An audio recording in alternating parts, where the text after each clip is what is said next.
Olá a todos, meu nome é Daniel e hoje lhes trago mais um vídeo. Dessa vez gostaria de falar um pouco a respeito da polêmica dos futuríveis, que são os futuros livres condicionais, dentro da escolástica. E bom, primeiramente temos que explicar o que seria, de maneira mais precisa, esse futurível. E para isso podemos distinguir três coisas, três níveis em que algo pode ser. Podemos falar que há o simples possível, ou possível em sentido absoluto, que é simplesmente aquilo que não inclui contradição em suas notas intrínsecas. Por exemplo, Pedro pode fazer a ação A ou então não fazer. São duas coisas que em si mesmas não são contraditórias, não contradizem o princípio de não contradição. Portanto, são simples possíveis. E na escolástica é dito que esses simples possíveis são conhecidos por Deus mediante aquilo que se chama de ciência de simples inteligência. A ciência de simples inteligência de Deus é aquela em virtude da qual Deus conhece esses simples possíveis mediante um ato introspectivo, um ato em que Deus vislumbra e contempla perfeitamente sua própria essência e todas as maneiras pelas quais a sua própria essência pode ser participada pelas criaturas. Portanto, contempla todas as coisas que são possíveis. E por outro lado, nós temos o que é chamado de futuro absoluto. O que seria o futuro absoluto? É o que realmente se atualizará no tempo. Por exemplo, o fato de que Pedro fará A em vez de não A. Então, entre as duas opções, o futuro absoluto é aquela opção que Pedro efetivamente escolherá. E bom, entre essas duas opções, ainda há um meio termo, por assim dizer, que é justamente o futurível, que não diz respeito nem àquilo que é meramente possível, nem àquilo que apenas não implica contradição intrínseca em suas próprias notas, e tampouco aquilo que realmente se efetivará no tempo, que necessariamente se realizará, por ser um futuro absoluto. Mas é aquilo que tal indivíduo faria em uma situação X ou em uma situação Y. Por exemplo, o que Pedro faria se colocado em uma situação X. O conhecimento disso diz respeito ao futurível. Por isso é um futuro livre condicional, uma vez que Pedro, enquanto um ente racional, é um agente volitivo e, portanto, um agente livre.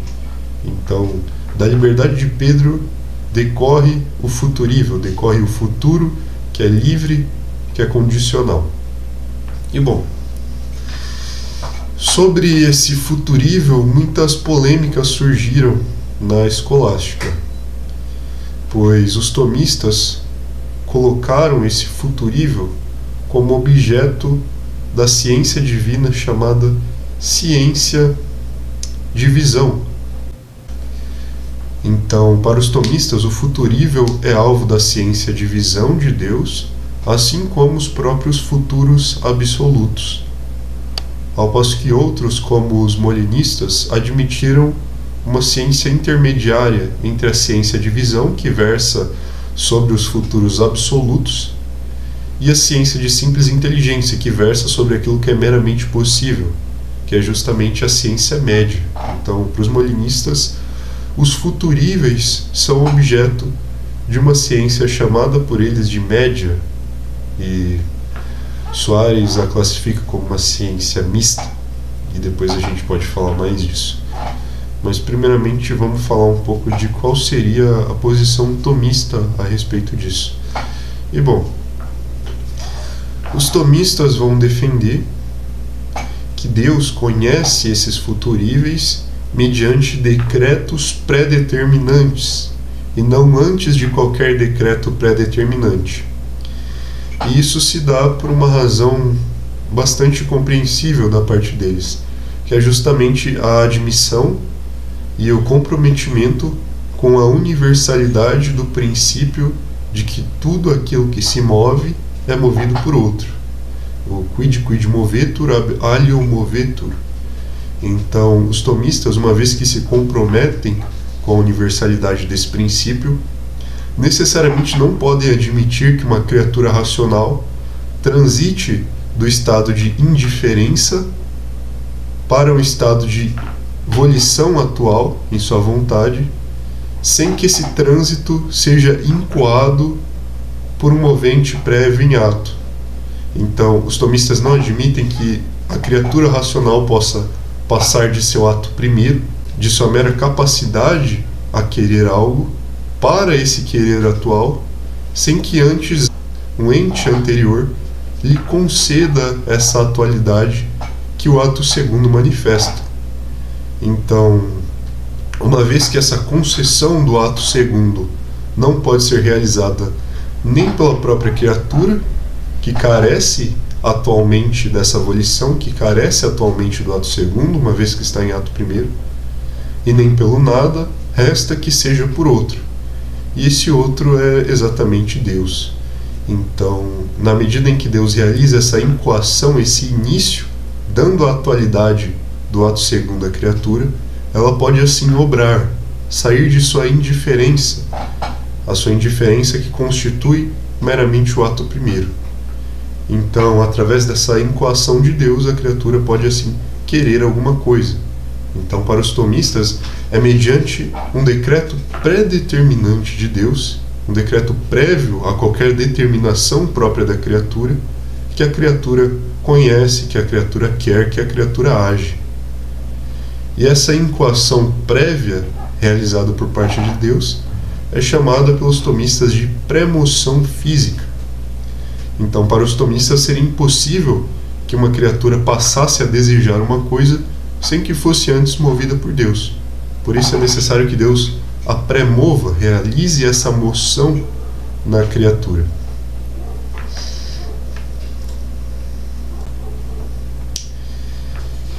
E aqui entra também a questão do determinismo. Muitos acusaram a doutrina tomista de determinista, porquanto não seria a própria criatura que estaria se determinando ao ato, mas Deus que estaria determinando essa mesma criatura a sua atividade.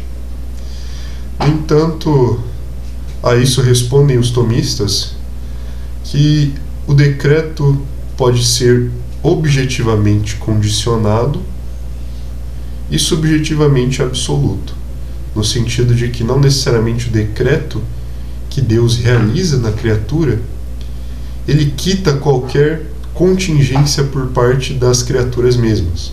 Então é o que São Tomás vai desenvolver na Suma Teológica, que Deus não só decide obrar nas criaturas, mas ele também decide o modo com que vai obrar nelas. Então, se Deus quiser, ele pode obrar infalivelmente na criatura. No entanto, uma vez que sua volição se estende até mesmo o modo como essa ação infalível vai se realizar, ele pode escolher que essa ação se realize de maneira contingente, que é inclusive a maneira pela qual São Tomás vai evitar de dizer que a providência divina impõe necessariamente uma necessidade às coisas, destruindo qualquer contingência. Exatamente porque Deus escolhe não só o que ele vai fazer, mas como ele vai fazer. Então, por exemplo, no caso onde uma criatura resiste ou não à graça, isso se deve a uma moção que é resistível pela criatura. Se deve a uma moção que Deus não quis que fosse realizada com sua eficacidade absoluta. Deus não quis que aquilo se realizasse com vontade absoluta, mas sim com uma vontade condicionada por parte do objeto. Uma vontade que, embora infalível no sentido de incoar, de iniciar a ação na criatura, concedendo a ela a atualidade devida, não é infalível quanto a tudo, mas pode ser falida quanto ao curso e ao término dessa perfeição pela própria criatura, que uma vez estando em ato, por essa pré-moção física, agora desvia essa atualidade. Então, desse modo, respondem os tomistas à acusação de que a doutrina da pré-moção física estaria fazendo com que Deus se tornasse, por exemplo, o autor do mal. Pois, embora Deus premova todas as criaturas, essa premoção, como eu disse antes, nem sempre é inimpedível quanto a tudo. Nem sempre Deus quer, com uma vontade inimpedível quanto a tudo, que aquilo seja infalível, não só em sua incoação, caso em que é infalível sempre, mas também quanto ao seu curso e ao seu término. E bem, essa é uma apresentação geral da doutrina tomista. E cabe dizer que, segundo os tomistas, como vai explicar o tomista Biluá, Deus conhece o futuro livre e condicional justamente mediante esse decreto. Então, enquanto os molinistas, com sua doutrina da ciência média, vão dizer que Deus conhece o futurível antes do decreto, os tomistas vão dizer que é justamente no decreto que Deus conhece o futurível, uma vez que sem esse decreto a criatura é completamente indeterminada. A criatura não poderia obrar coisa alguma. E bom, agora entrando no tema do molinismo, qual seria a tese molinista e em que ela se difere? Em resumo, a tese molinista vai dizer, e como eu estava dizendo até aqui, antes mesmo do decreto, Deus conhece os futuríveis. Então, antes de Deus determinar, ativamente premover alguma criatura querer algo, ele já sabe por sua ciência média aquilo que a criatura vai querer. E a ciência média, justamente por se colocar no meio entre a ciência de simples inteligência e a ciência de visão. Então, da ciência de simples inteligência, ela compartilha a nota de que todo o seu objeto não inclui uma contradição intrínseca, claro. E da ciência de visão, ela inclui uma determinação além da mera possibilidade, que é justamente o saber o que a criatura faria efetivamente, o que é diferente de saber o que a criatura poderia fazer, ou o que é possível ser feito, que já seria, no caso, o objeto da ciência de simples inteligência. E bom, enquanto os decretos condicionados tomistas resultam nas premoções físicas, que é justamente aquela incoação infalível do movimento que eu estava explicando antes, os decretos condicionados molinistas resultam tão somente em concursos simultâneos. Então Deus como que espera a criatura se autodeterminar, querer efetivamente alguma coisa, e então, simultaneamente a esse querer, Deus opera no efeito.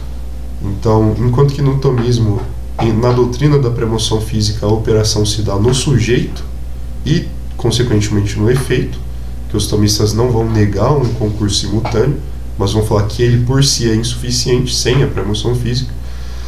Na doutrina molinista, o concurso de Deus se direciona ao efeito. E aí por isso Luís de Molina vai afirmar que o concurso simultâneo não é propriamente na vontade, mas é no próprio efeito com a vontade. Então não na vontade, mas juntamente, simultaneamente à vontade. Essa é a doutrina do concurso simultâneo dos molinistas. Então, para os molinistas, não é Deus quem determina a criatura encoando o movimento nela, senão que ela própria que, iniciando esse movimento, Deus faz com que ela complete tal movimento, ajude ela a completá-lo. E, bom, quanto a essa doutrina, posso falar um pouco das críticas que os tomistas realizaram em relação a ela. Porque, para os tomistas, a doutrina do concurso simultâneo somente e da ciência média é totalmente absurda. Isso porque, antes de uma pré-moção, antes de um decreto, portanto, pré-determinante na criatura, a criatura de si é indeterminada. A criatura de si não tem uma suficiência em virtude da qual ela possa transitar do estado de ato primeiro ao ato segundo. E isso é afirmado pelo mesmíssimo raciocínio pelo qual se afirma que nada pode se mover sem que antes seja movida por um movente em ato, ou tudo que se move é movido por outro. Uma vez que a criatura por si não possui atividade, pois é realmente distinta de sua atividade, a atividade está para ela tal como o recebido está no recipiente, ou então tal como o ato está para a potência. A criatura está em potência em relação à sua própria atividade. E, por consequência, carece em ato dessa atividade. Logo, não seria possível que a criatura realizasse esse trânsito do ato primeiro ao ato segundo, senão pelo influxo causal de um movente prévio. Então, a doutrina molinista é insuficiente, o concurso simultâneo molinista é insuficiente para explicar o movimento das criaturas. E quanto à doutrina da ciência média, o que ocorre é que a ciência média acaba colocando uma passividade em Deus, pois antes de Deus predeterminar alguma coisa, ele é antes determinado pela ação da criatura. Então Deus como que aguarda a ação da criatura para então agir simultaneamente a ela. Mas ora, se é assim, então ele estaria sendo determinado por essa mesma criatura, o que gera um outro problema também quanto à linha do bem, pois uma vez que afirmamos enquanto cristãos que Deus é a causa universal do bem, não poderíamos rastrear em última instância qualquer bem em uma origem que não seja o próprio Deus. No entanto, no que diz respeito à doutrina da ciência média, Deus estaria tomando ciência, tomando conhecimento de um bem do qual ele próprio não é a causa primeira. Portanto, a criatura passa a ser causa primeira de bens. A criatura racional passa a ter razão de causa primeira do bem, o que é uma coisa para os tomistas completamente absurda. E bom, além dessas duas doutrinas, há também a doutrina suarezista, desenvolvida pelo doutor exímio Francisco Soares. E qual seria essa doutrina?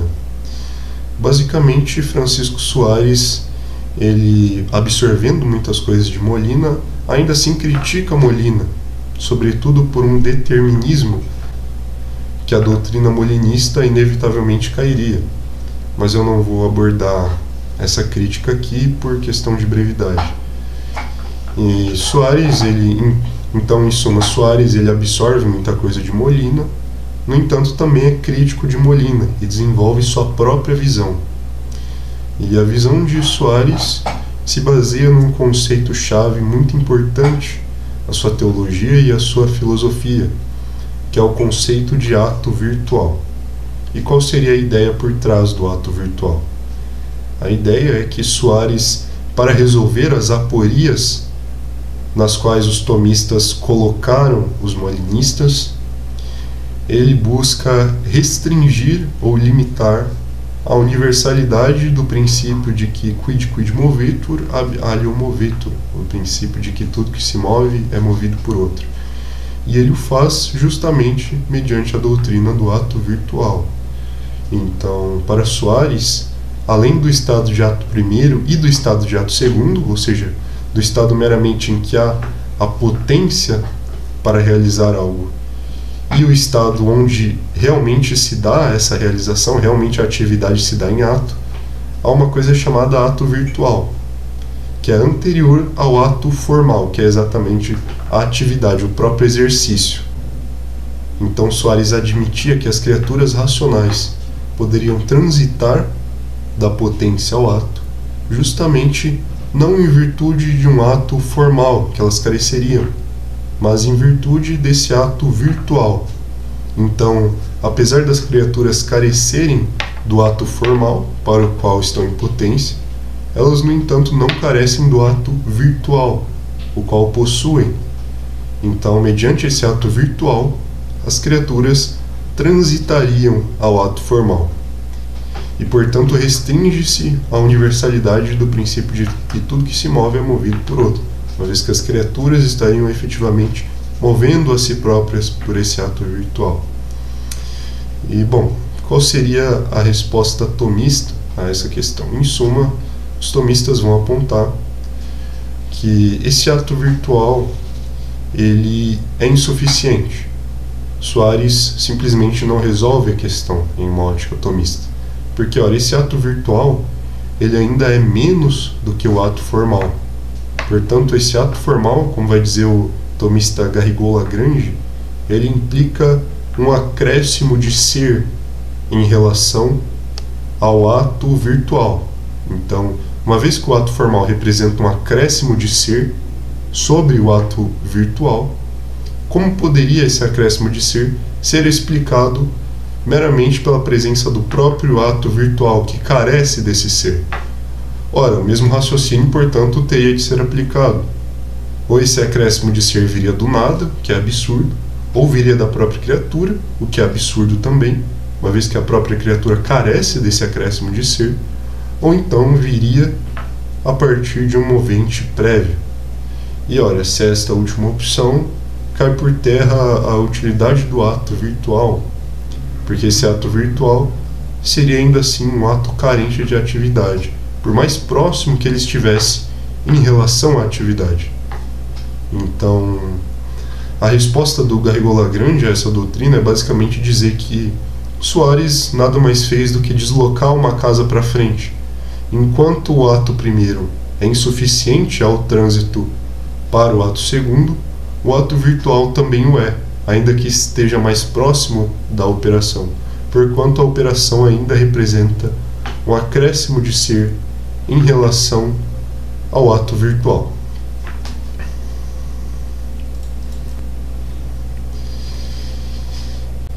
E bom, esse foi um breve resumo sobre as divergências principais entre as maiores correntes, o tomismo, o molinismo, o soaresismo. Há controvérsias dentro do próprio tomismo, há vários outros molinistas também, além do próprio Luiz de Molina.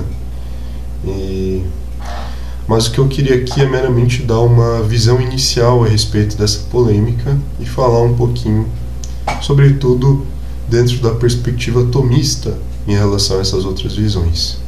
Se gostaram, deixem um like, comentem e até a próxima.